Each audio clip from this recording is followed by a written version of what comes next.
说是对决，其实是一个对照。数码相机和胶片机其实是无法对比的，专攻不一样。数码相机是偏重于还原事实，胶片机更像是一个印象，是一个代表。说是跟 TC1 比，倒不如说是跟这个有传奇色彩的美能达 G-Rocker 28毫米光圈 3.5 的这个镜头和柯达 Actor 100进行比较，因为取决于镜头和你用的胶卷。这是在 QVB 里头拍的。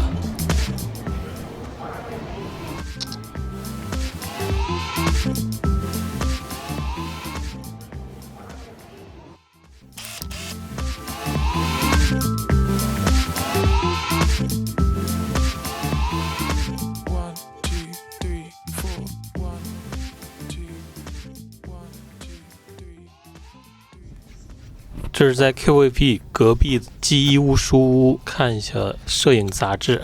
这期的这个杂志是一个网红，里头有介绍中国制的周拔梅。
TC1 的最近对焦是45厘米，如果你拍实物的话，如果稍微离得近的话，就会拍糊。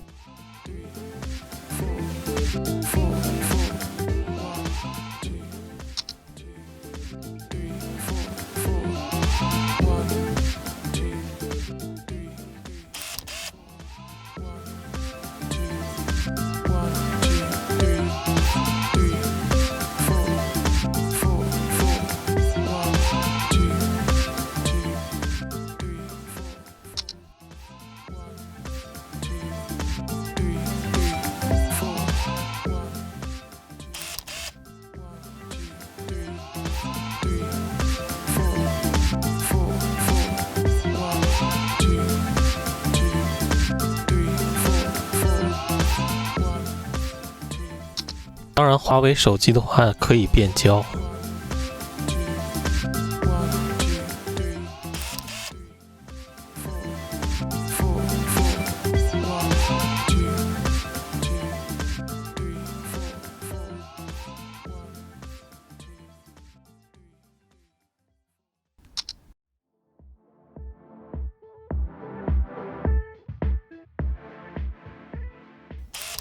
这个 TC1 你该用三脚架的时候你不用，它就会变成印象派绘画的一个效果，就是手抖造成的。